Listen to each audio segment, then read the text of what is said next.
Hello বন্ধুগণ, তো জন্মদিনে রাত্রিবেলা আমি একটা আনএক্সপেক্টেড সারপ্রাইজ পাই দিদিভাইয়ের তরফ থেকে। দিদিভাই আর তার হাজব্যান্ড আমার জন্য কেক এনেছিল। আমি সত্যিই খুব ইমোশনাল হয়ে গেছিলাম, মানে আমার একদম কোনো আইডিয়া ছিল না। আর এখানে দেখো একজন সব থেকে বাড়ির বড় সদস্য তোমাদের হাই করছে। চলো বাকি জিনিসগুলো দেখাই। আমি আর ভয়েস ওভার দিচ্ছি না। এখন 10:30, আমরা এখন পূজার বার্থডে সেলিব্রেট করছি।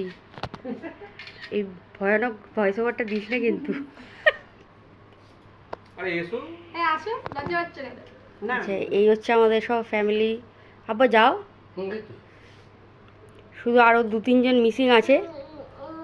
ও ওর ভয়েসটা কেটে দিয়ে ভয়েস ওভার দিতে বলেছিল, but happy birthday to you, happy birthday to you, happy birthday dear Puja, happy birthday to you.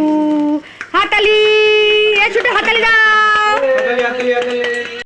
তারপর আমি এক এক করে বাবা, মা, আমার বস সবাইকে বাড়ির পরিবারের সদস্যকে কেক খাওয়ালাম। দেন তারপর রাত্রিবেলা ভজা ছিল না, ভজা আর আমার দেওয়া মিসিং ছিল এখানে। ভজা রাত্রিবেলা আমার জন্য মিষ্টি এনেছিল আসার সময়। ভজা হচ্ছে আমার জ্যাঠা শ্বশুর। আর এখানে দেখো আমার মেকআপ চলছে এখন। কি বলবো, সব মিলিয়ে দিনটা খুব ভালো গেছিলো। Tata, love you guys.